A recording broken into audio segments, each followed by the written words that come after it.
سوال: ما در چه کسانی مجاز به کارگیری ایمپلنت ها نیستیم؟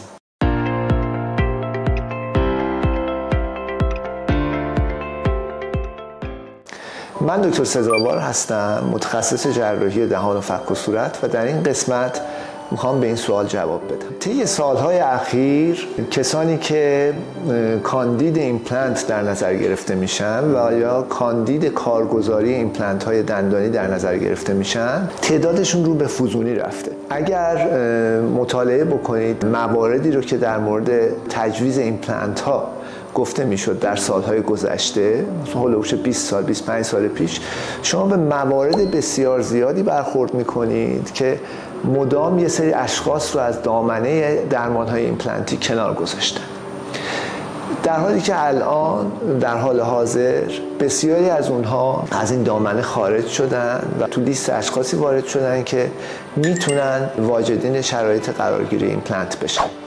مثلا یه زمانی میگفتن که کسانی که سیگاری هستن کاندیده های ایمپلنت نیستن، نباید کاندید برای جایگزینی با ایمپلنت بشن، در حالی که الان اینو به عنوان یه مواردی حساب نمی کنیم که بخوایم اینها رو از ردیف کارگزاری ایمپلنت ها خارج بکنیم.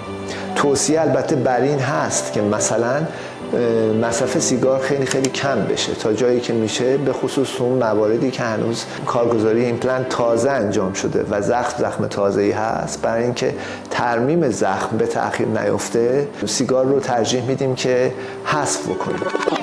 به طور کلی هر شخصی که از نظر شرایط سیستمیک آدم سالمی باشه یا آدمی باشه که بیمار هست ولی بیماریش تحت کنترل هست، مثلا یه فرد دیابتیک که دیابتش تحت کنترل هست، اینا همشون میتونن کاندید قرارگیری ایمپلنت در نظر گرفته بشه. همونطور که عرض کردم، مواردی که از کاندید بودن برای کارگزاری ایمپلنت ها خارج شدن تعدادشون خیلی خیلی کم شده و تقریبا یه درمانی هستش که عمومیت پیدا کرده و روز به روز پیشرفت‌های درمانی در اون بیشتر حاصل میشه.